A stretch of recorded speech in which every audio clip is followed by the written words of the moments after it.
aquello. Daniel Murillo también tiene un sentimiento un poco nacionalista. Y la verdad, con esa persona también he conversado, con Ricardo Sandoval, Fernando González. Pero Daniel Murillo sí tuvimos entrevista y sí tiene un sentimiento nacionalista, le falta realidad. Le falta que venga aquí y a ver si me da chance de invitarla a la próxima sesión y nos conozca, porque él también está muy metido en sus libros, en su teórico, en su cubículo y ahí sale, pero tiene un sentimiento tal que él ha dejado de decir gobernanza. Lo que tiene que hacer es soberanía hídrica, y eso de soberanía hídrica ya involucra lo que nos dice que es el futuro de los recursos hídricos, dependen de todos nosotros. Es fundamental definir qué futuro esperamos todos, qué futuro podemos edificar. Un camino posible es el tránsito de un enfoque de seguridad hídrica a otro de soberanía hídrica. Transitar de la incertidumbre y del miedo a la acción, la participación, hacia el manejo solidario y justo de un bien común como es el agua. Quisiera ser más explícito ahí en esos dos términos, seguridad y soberanía. Muy bien, seguridad hídrica. Ahorita es el discurso de Conagua, ¿no? El discurso político. Lograr la seguridad hídrica. ¿Qué se refiere? Conagua dice que la seguridad hídrica es de que no te inundes y no te falte agua. Ya, esa es su seguridad hídrica. Entonces, muy pobre. Tabasco, Sonora, Chihuahua, así. Ese es su objetivo, ¿no? Pero ya siendo usuarios como población, en sus objetivos no dicen tengas agua todos los días, con la calidad y con el nivel suficiente. No, eso no. Nada más es no te inundes y que no te falte el agua. No haya sequías, pérdidas en los agrícolas sobre todo, ¿no? Entonces, Daniel Murillo lo critica, dice, no puede ser eso posible, no tienen que aterrizarlo más, que sea una soberanía hídrica, porque ¿dónde estás dejando a la población que necesita el agua, ¿no? Entonces ya dice él, tiene que ser esto de la soberanía hídrica. Transitar esa incertidumbre y el miedo, que es eso, es que nos inundemos y que haya sequía, que haya pérdidas materiales, humanas, etc. Es la incertidumbre y el miedo, porque no sabemos en qué tiempo nos vamos a inundar o en qué tiempo va a haber una sequía. Y el miedo hay que prepararnos para eso. Entonces lo que él propone es que tiene que hacer acción y participación, que todos estemos dentro de él. Porque, por ejemplo, ¿qué suelen inundaciones? Que la gente se mete a las zonas federales, a las que no tiene permitido ingresar. Crece el río y ya se inundaron. Entonces, es la acción y participación. En las sequías también, ¿no? Es muy difícil también trabajar con una sequía, que no tengas agua, nada. Pero también es la comunidad que está alejadísima. Para que le lleves una pipa te va a costar 5 horas. Entonces, es tratar de evitar eso. Que todos estén de acuerdo que se tiene que lograr el manejo solidario y el justo de un bien común como es el agua. Tenemos esta agua distribuida, a lo mejor sí en sequía, pero tenemos poquita que la tenemos que dosificar a todos, que todos estemos dentro de él, y eso que estamos haciendo nos va a ayudar a a resistir esa sequía. O en el caso de inundaciones, por ejemplo aquí en la Ciudad de México, llueve y todo se enchapa. Pero si dijéramos, a ver, bueno, en nuestras casas vamos a recolectar agua, un tinaco por casa, al menos no nos vamos a inundar como la vez anterior, ya que hayan bajado los niveles de drenaje, ya podemos cuidar nuestra agua. O en el mejor de los casos, esa agua que colectamos, pues aprovecharla. Entonces, es eso, y que logremos esa acción, esa participación, esas formas de mitigar los riesgos. Soberanía, o sea, lo que llaman soberanía, que la soberanía no es más que la participación de todos, sentirnos dueños de ello y nosotros lograr el buen manejo. Está bien que yo entienda que la seguridad hídrica entonces incluye elementos externos, como el que mencionaba Narciso, de incentivación, por ejemplo. Y la soberanía hídrica sería más que nada una tendencia hacia lo interno, hacia la conciencia, hacia la autodeterminación en la toma de decisiones, interno y externo. No, básicamente lo que él quiere aquí es que no se hable ya de seguridad hídrica, O sea, ponerlos a la par, seguridad hídrica y soberanía hídrica. Es una crítica un poco a lo que ha venido manejando el gobierno con seguridad hídrica y soberanía. Lo que quiere es que de las dos solo sea soberanía hídrica. Seguridad es un discurso político, nada más. Incluyendo lo externo y lo interno.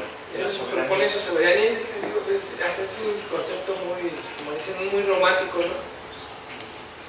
Pero sí implica lo que dice el compañero y además esto de la información que hay que proporcionársela a la gente, hay que digerirla y ya, formar una cultura del agua donde ya entre la conciencia y se cuide el agua, no nada más de que no te inundes y que no te falte, sino la estamos cuidando, ¿cómo cuidamos el recurso en realidad? Así es. Y ese ejercicio puede ser, como decir, gobernanza del agua y puede ser hasta sinónimo de soberanía, pero soberanía es más relacionada, más realidad, pues les comentaba en nuestro contexto, según él, hay que verlo así. Y tal vez pues, también en cuanto no estudió, se sabe la historia de conquista de América, y a lo mejor por esa frase tenemos un mayor discurso, la soberanía hídrica que gobernanza del agua. Eso sí, ahí sí son sinónimos, gobernanza y soberanía. Pretenden, hay que teorizar más en relación a la soberanía hídrica. Sí, de verdad sí es una gran discusión eso, pero sí, a ver si en un momento dado esta persona decide acompañarnos y un poco tome su libertad, porque también se siente como atorado aquí, etc. Quiero tocar este tema de gestión integrada del agua. Como lo vimos, apareció ese término de la gestión integrada de recursos hídricos. Ese modelo es un modelo neoliberal de cómo se tiene que administrar el agua a partir de una cuenca y distribuirla. Pero al hablar de recursos hídricos se refiere a que de ese lago o de ese río podamos nosotros sacar un aprovechamiento económico. Eso es un recurso hídrico. Entonces eso a nosotros no nos interesa, sino por el contrario nos afecta. Entonces lo que tenemos que hacer es una gestión integral del agua, el agua que sea para todos, diferenciar recurso hídrico y agua. El agua es un elemento de la naturaleza que es una necesidad para la vida del ser humano. Y es lo que hay que gestionar, mas no hay que gestionar el lago. El lago va a ser la mitad para la agrícola, la otra mitad para el industrial, la otra mitad para la sociedad. Ahí es donde ya cambian su visión y muchos se basan en la explotación, en la sobreconcesión, se lo ven como un recurso hídrico y no debe ser así, pues tiene que ser. Pero del agua, el objeto es de que la gestión integral del agua, así o la GIL como ellos dicen, es un proceso que promueve la gestión y el desarrollo coordinado del agua, el suelo y los otros recursos relacionados, con el fin de maximizar los resultados económicos y el bienestar social de forma equitativa, así comprometer la sostenibilidad de los ecosistemas vitales. Aquí, ¿cómo está? No puse ese concepto, pero al menos a México le dijeron, mete ese modelo a tu ley, y lo metió a fuerzas en el 2004, y fue una copia de lo que dijeron ellos. Pero ¿qué creen? Que México, en su ley de aguas nacionales del 92 ya tiene una definición, gestión del agua. Y déjala busco porque sí es muy importante, de verdad no sé por qué metí ese concepto, si el concepto que tenía de gestión del agua estaba muy bueno, demasiado integral, que hasta por el contrario, él debería proponer ese concepto al mundo. Es un concepto muy amplio. Eso de la gestión social. Es que el Estado mexicano, organismos financieros internacionales. Gestión del agua. Es aquí la página 31. Dice, es un proceso sustentado en el conjunto de principios, políticas, actos, recursos, instrumentos, normas formales y no formales, bienes, recursos, derechos, atribuciones y responsabilidades, mediante el cual coordinadamente con el Estado, los usuarios del agua y las organizaciones de la sociedad promueven o instrumentan para lograr el desarrollo sustentable en beneficio de los seres humanos y su medio social, económico y ambiental. 1. El control y manejo del agua y las cuencas hidrológicas, incluyendo los acuíferos, con distribución y administración. 2. La regulación de la explotación o uso aprovechamiento del agua. 3. La preservación y sustentabilidad de los recursos hídricos en cantidad y calidad, considerando los riesgos ante la ocurrencia de fenómenos hidrometeorológicos extraordinarios y daños a ecosistemas vitales y al medio ambiente. La gestión del agua comprende en su totalidad a la administración gubernamental del agua. Y sigue ahí en la ley de aguas nacionales, pero luego pusieron de la gestión integral de recursos hídricos, que es más corto, es más sencillo. Solo porque dijeron lo hizo. Y ya se pierde este concepto, y este concepto involucra mucho. Dice esa participación en la sociedad, ese mejor uso y control, aunque sea en el discurso, aunque sea en letra, pero ahí está. Pero ya con esto ya quedó borrado. El problema es que Se contradicieron. excluye, ahí parece ser que excluye a la sociedad, al pueblo, como parte del Estado. Sí, Habla dice, de usuarios, ¿no? De usuarios, pero sí los excluye porque nos dice sociedad organizada. O sea, para que participes como sociedad te tienes que organizar. Organizar como una base. Y como ya tienes que participar con el Estado, ¿no? El Estado sí, también tiene su... es el gobierno, la sociedad, el territorio, ¿no? Bueno, en el sentido tradicional que nosotros entendemos por estados. Entonces imagínense esas autoridades que no pudieron diferenciar, que ya teníamos su gestión del agua y recursos hídricos, que se dejaron llevar por esos recursos hídricos y ya, quedó. También ellos no saben todo, esa es la realidad, también ponen y hacen, y no puede ser así, ¿no? Es el Congreso que lo permitió, pero también ellos necesitan información, no nada más nosotros. El otro punto es que ya conjuntando ahí para mi tesis, propuse esta conceptualización, fue en su hojita, en la 4 de 8. Tenemos un esquema y una definición. Ya un poquillo ahí me pidieron a mí el PDF, da una definición para qué es planificación. Entonces, lo defino como un ciclo dinámico entre las intervenciones y su implementación para satisfacer las necesidades antropogénicas y ecosistemas de agua actuales y futuras con base en el ciclo hidrológico. Las intervenciones sobre el agua deberían generarse desde la sociedad civil hasta las instituciones o viceversa, pero en ambos casos en ser eficaces en la consecución de objetivos compartidos.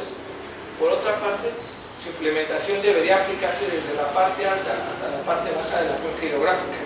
De lograr esta interacción dinámica se contribuiría al equilibrio entre el Estado, la sociedad civil, la economía y el ambiente, es decir, en fortalecer la gobernanza del agua y la gestión integral del agua. Eso fue lo que, digamos, esa es mi conclusión de todo este marco teórico. Ahí es lo consigo así es como lo empecé a hacer con Sartemac, pero así lo debe hacer de la actualización del plan hídrico de la Comisión de Cuenca de la República Mexicana de la compañía. Y ahorita les voy a comentar qué ha sucedido con ello. Pero es ser un ciclo. El punto elemental es ese, que los objetivos que sean compartidos, sean comunes entre los que toman decisiones y los usuarios, tengan un objetivo en común. Llevarlo a cabo es en orden, desde la parte alta de la cuenca hacia la parte baja. Eso es hablar en cuenca, pero si es un comité, en un comité es juntarnos y decir un objetivo común, ¿cuál? Mejorar el servicio del agua. Bueno, ¿dónde vamos a empezar? Pues podemos empezar ya sea desde nuestro pozo hacia las tomas. Así sería, ¿no? Desde nuestra fuente de distribución de agua hacia el destinatario. Ahí es donde nosotros tenemos que hacer las acciones, más no al revés, desde que les llegue el agua hasta tu pueblo. Entonces, es eso a lo que me refiero. El ejemplo ya lo estamos llevando a cabo un poquito aquí con Sartemac, y se pretende, bueno, ahí ver ahora con la Comisión de Cuenca, con estos actores que también necesitan tener sus planes hídricos para el mismo objetivo. lograr la buena gestión del agua. Pero ahí, cuando se habla del origen del agua de pozos, se está olvidando la recarga de los acuíferos y de dónde viene y qué tan explotado está el acuífero, ¿no? Porque si no le recarga por la lluvia, por bosques o por zonas agrícolas, pues el pozo va bajando y algún día se acabará ese pozo si no se recarga, ¿no? Cierto, es muy cierto, y como comité no solo tenemos que sacar el agua, sino también esa forma de recargar el agua, de tener el enfoque de gestión integral del agua, porque el ciclo hidrológico, así como nos llueve, se filtra, se evapora y vuelve a llover, nosotros no intervenimos nada más en la estación, pero también hay que ver cómo vamos a que se filtre también el tratar del agua. Por eso, precisamente, y algunos compañeros lo recordarán muy bien, en las primeras sesiones que se tuvieron en la Escuelita del Agua, se hablaba de la importancia no nada más de cuidar el agua, sino el territorio. Así es. Porque el territorio es el fundamento básico en donde se da el ciclo natural del agua. Y si el ciclo natural del agua se destruye, entonces va a haber problemas en el suministro, tanto en la extracción del pozo, como en el servicio que llega a las viviendas, ¿no? Sí. Y esto es muy importante tomarlo en consideración, o sea, lo que dice Jacobo. Que también tengamos ese enfoque, no acotarlo a, por ejemplo, que lleguen y nos digan aquí al comité, haz recarga de acuífero. Y si el comité más o menos así, no, eso le toca a la comisión de Cuenca. Porque la comisión de Cuenca de eso se encarga, ¿no? Pues, entonces lo que pretende Jacobo es que también nosotros seamos parte de, y nos tiene de cargar porque es nuestra responsabilidad.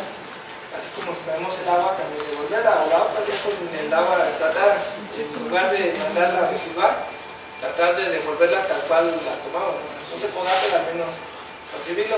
Entonces también ahí es donde todos los comités tenemos que tener esa visión de que no solo es agua, sino también es el drenaje y su tratamiento, y contribuir a esa recarga de la acuífero. Y se cierra nuestro ciclo. Es una gestión, es un ciclo del agua, una gestión integral.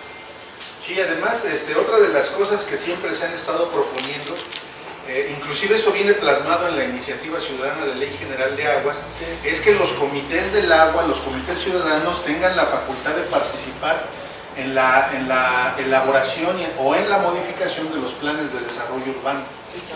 Porque ese es un elemento básico, Es en los planes de desarrollo urbano municipal en donde se toman las decisiones de los proyectos que se van a implementar a nivel municipal, que de alguna manera impactan toda la cuenca, ¿no? Por ejemplo, en el plan de desarrollo urbano de la zona centro del país ya se tomó la decisión de la megalópolis, ¿no? Y la megalópolis pues es urbanizar toda la cuenca de México, ¿no?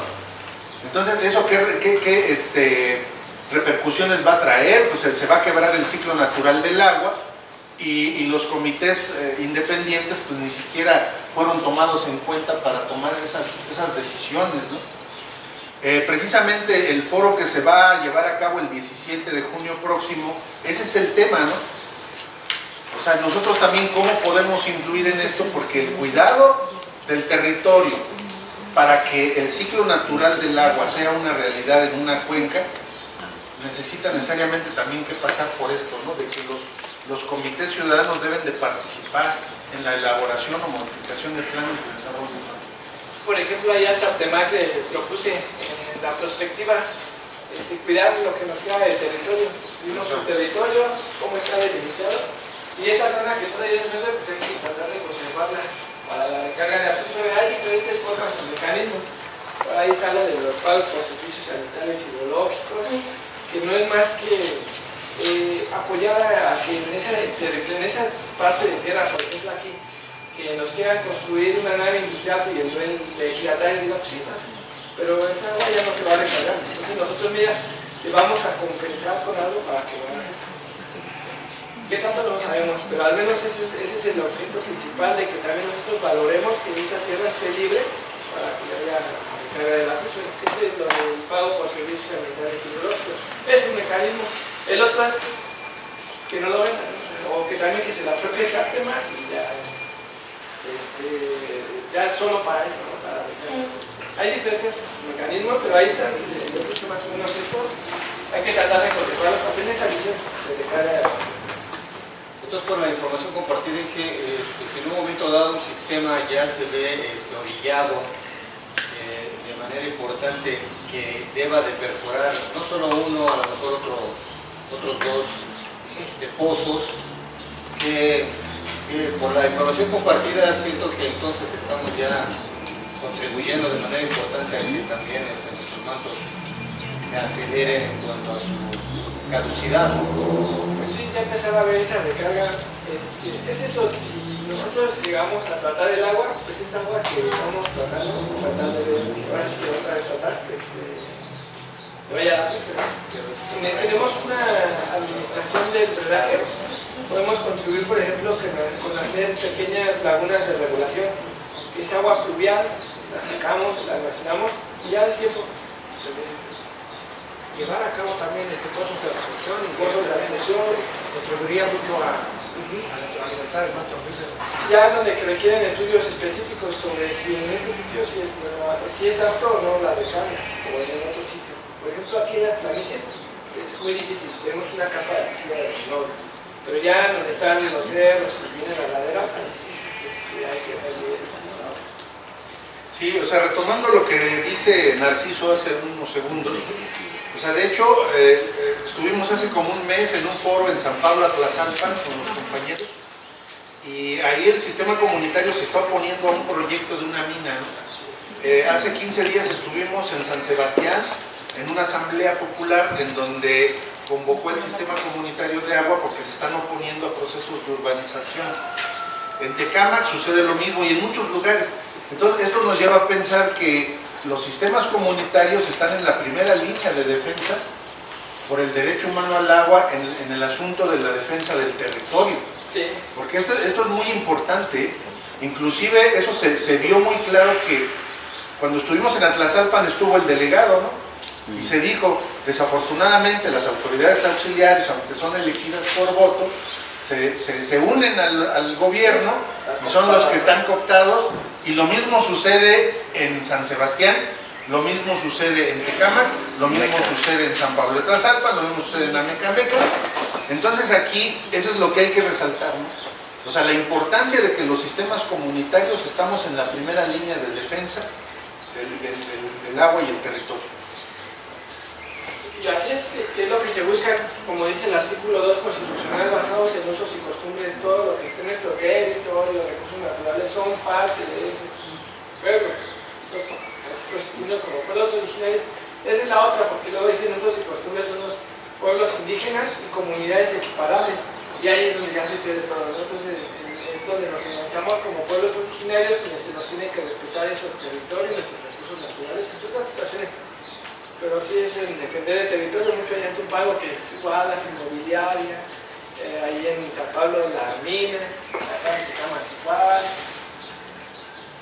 Una pregunta. Sí, no, Nosotros en Cuevas tenemos el pozo, está en propiedad privada. Supuestamente existe un documento donde se dieron el pozo, pero no lo tenemos. Y los dueños de esa propiedad ya implementaron riego. No sabemos cuántos litros, pero diario están regando. Obviamente nos va a impactar en nuestro acuífero. ¿Hay algo que se puede hacer al respecto? Y lo legal es ver si ese riego es, ahora sí que es legal. Sí, ¿Qué tiene es un eso? uso agrario. Pero que tenga título con CONAMA. Si no lo tienen, están ilegales sus recursos. Pero más porque son para fines de lucro. Ellos están lucrando con el agua, están obteniendo un beneficio. Entonces, eso sí lo pueden hacer. Sé que tienen un pozo de uso agrario, pero también sé que cavaron otro. Y que además de usarlo para el riego, venden el agua a las chicas. Pues ahí sí se está cometiendo. Sí, eso está mal. Sí, bueno, acuérdense cuando vimos el análisis de la Ley de Aguas Nacionales, el orden de uso prioritario del agua es uso público urbano. Así lo establece la actual Ley de Aguas Nacionales todavía. Entonces quizá por ahí se podría pelear, porque ese es el uso prioritario. Después del uso público urbano vienen otros, pero ese es el prioritario, entonces quizás se pudiera pelear por él. Sí, pues no. Y bueno, el tema que sigue es marco jurídico, aparte lo va enfocado un poco a lo que es la planeación. No tanto a la concesión, pero ¿Quién tomamos un descanso, no? Unos 10 minutos para... Ahí el refresco y galletas. Sí. Fue un pequeño break. Imagínense. Pues sí, vamos a apurarlo, ya nos falta mucho. Marco jurídico de la planificación hídrica, un poco lo de la tesis, una discusión teórica y las conclusiones generales de las cuencas hidrográficas, lo que aún nos falta por ver y los comités de agua. El marco jurídico, bueno, la planeación no ha sido algo nuevo en México. Desde 1910 se tienen registros de... No, de hecho sí. Dicen que si puedes usar el micrófono. Ok, sí. Por favor. ¿Está bien? Sí, no están grabando. Sí.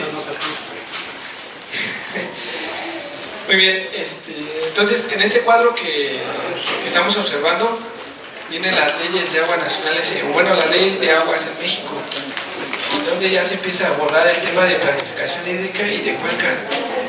No es hasta 1999, o más bien 1929, la ley de aguas de propiedad nacional, que ya se tiene la autorización de planes por la Secretaría a cargo.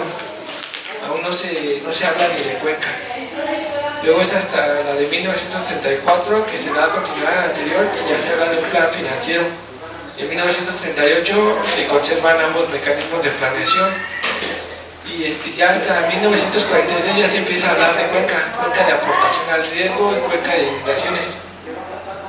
Son dos términos un poco relevantes para ver cómo es que se ha venido manejando esto de la planeación. Es hasta el 72 donde ya se habla de planes y proyectos en riego y agua potable y ya se habla de cuenca o región hidrográfica.